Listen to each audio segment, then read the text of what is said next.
You get experiences out here that are different to anywhere else. And we kind of cherish those experiences, I suppose, when we get back.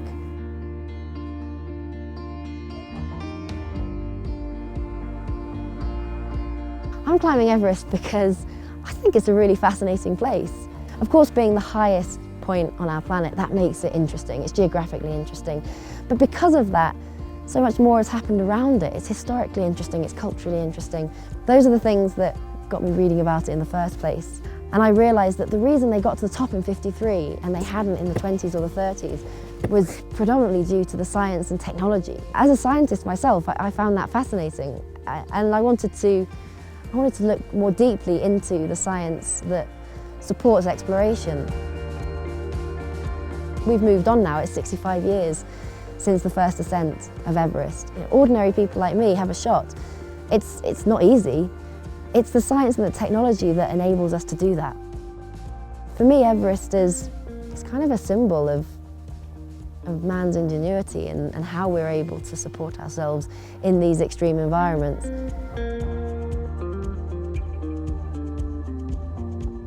This is Tengboche, and this here is the monastery where in 1953 the expedition team came through and they were blessed by the Lama.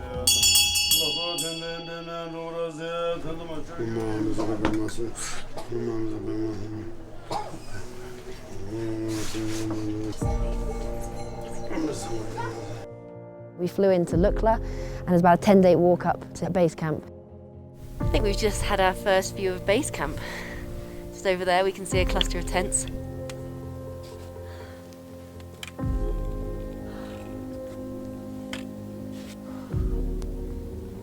Hey, quite slow going up. Still got a bit of a tummy ache, but it's okay. Just keep plodding onwards. I feel okay, really.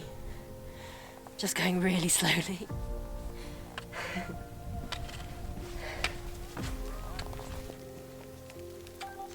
For people on the trail, this is Everest Base Camp.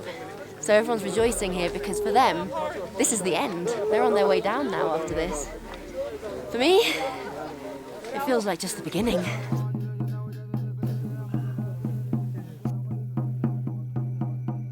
This is Everest Base Camp. We're at 5,300 metres or thereabouts, and this is where all the climbers are staying, all the people who are hoping to get up to the summit. It's about 4 to 6 weeks here because we can't go straight up the mountain. Our bodies have to adjust to the height here and to the lack of oxygen up here. And that means that we have to do what we call rotations, which is basically shuttling up and down the mountain. So we'll go to camp 1, back to base, camp 2, back to base, camp 3, back to base. So it's crazy, it takes a long time to climb the mountain, but that's because people can't live up here. If somebody was dropped at the summit of Mount Everest now from sea level, they'd probably pass out in about a minute. We cannot live up there. So the only way that we can actually get to the summit is by giving our bodies time to adjust to the altitude. We're at base camp and this afternoon we're practicing going across ladders because in the Icefall there's going to be a few sections where we've got to get across big crevasses, so great big gaping cracks in the ice. And the way that we do that is we put builders' ladders down and we walk across the ladders. But of course we're wearing crampons, so these big spikes on our feet, and we need to balance on the ladder, holding lightly to some ropes that we're clipped to, and try not to lose our balance and fall into the crevasse. The Icefall is a risky place, it's dangerous. I'm a bit scared that something might fall on my head, but I'm not actively scared, if you know what I mean. It's not keeping me up at night. We left early in the morning, it was about 3 a.m, so it was still dark when we started. And then gradually as the light came, we could see more of the features. So we came up the Khumbu Icefall yesterday, and it's amazing. It's just huge lumps of ice and seracs and crevasses, and it's quite an impressive place to be. It was a long walk though. It's a lot bigger and a lot further than I expected.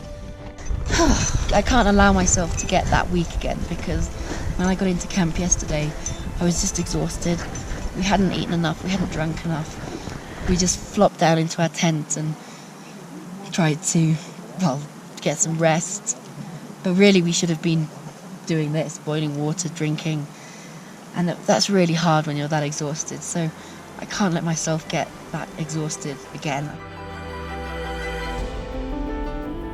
The thing about Everest is that it's awful and awesome all at the same time. You're gonna hurt every single day for nearly 2 months. Whether that's, I don't know, your feet or your ribs or your breathing or your head or your shoulders because of your backpack. You're going to hurt every single day. You're going to suffer hardship. You're going to sit in tents. You're going to be too tired to do things. You're going to have to poo in the snow whilst trying not to fall down the mountain. It's horrific. It's horrific. But at the same time, it's truly mesmerizing. It's stunning. And you don't get to experience this kind of thing unless you put yourself through the hardship. Being amongst it, it's humbling and it's awesome, but it's really, really hard. Obviously, I want to get to the summit, but I don't know if I can. It's not something I can worry about. I just have to take it step by step, literally, day by day, and see what I can manage. Camp 2, the Lhotse face up there, Everest on the left. Up in the clouds. We just heard that we're going to be going up tomorrow, so from then it'll be Camp 3, straight to Camp 4, probably a short rest, few hours maybe, and then it'll be straight up to the summit. Apparently the weather's getting a bit worse. I don't know how I feel about it really. I mean, I want to get it done, so I'm really pleased that we're going to be going up. It's a bit scary though. I'm walking on my own at the moment because the others are ahead of me. I'm slow. Everest is just up, up, up, up. It's incessant. I'm having a rest in the Lhotse face. It's hot, it's steep, and it's tiring.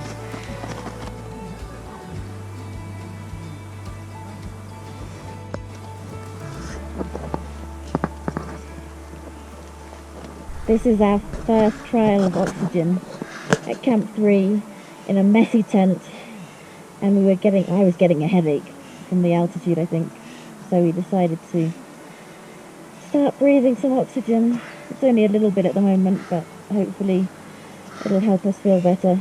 Altitude's a funny thing in how it makes you feel.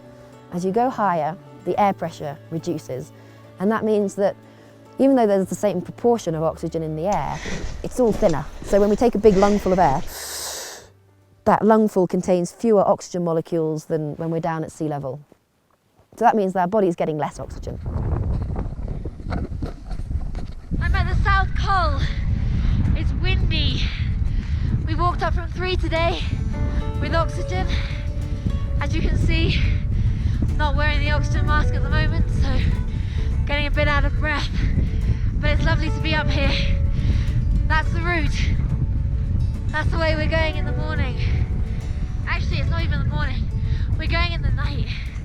We've got a few hours rest here, and then we'll leave at maybe 9 p.m. Walk through the night. It's gonna be hard, but it's one more day above. Those are our tents there. That's our oxygen. I love oxygen.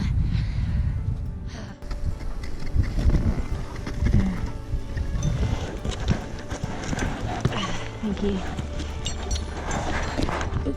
Okay. Thank you.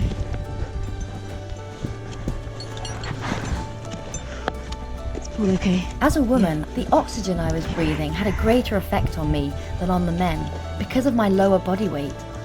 Despite being slower than my male teammates lower down, I reached the summit first that day and was able to enjoy sunrise at the top of the world with just my Sherpa partner, Tenzing.